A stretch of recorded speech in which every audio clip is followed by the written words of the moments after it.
class, and he is going to be helping you at home do a bit about odd and even numbers and myself. Alright, are you ready? Yeah. Okay, so odd and even numbers, the best way we found doing this, we had a little bit of a lesson plan before, and we found that actually stomping is the best way to know what an odd and even number are. Okay, so can you stomp your right foot with me? Go, boom. Now, let's get that number 1. So your right foot is number 1. Let's do it one more time. 3, 2, 1, go, push, 1.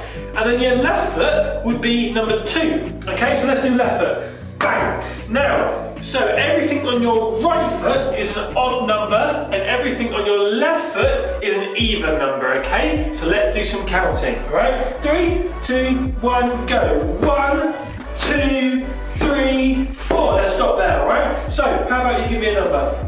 8. Alright, let's find out at home, and with you, let's see if 8 is an odd or even number. Okay, so 3, 2, 1, go. 1, 2, 3, 4, 5, 6, 7, 8. Now, that landed on my left foot. So is that an odd or an even number? Even. My man. Alright, so now that is how you learn your odds and even numbers from now on. Just do a bit of stomping. Alright, thank you very much. Thank you for watching this tutorial video, and we'll see you in the next one. Bye!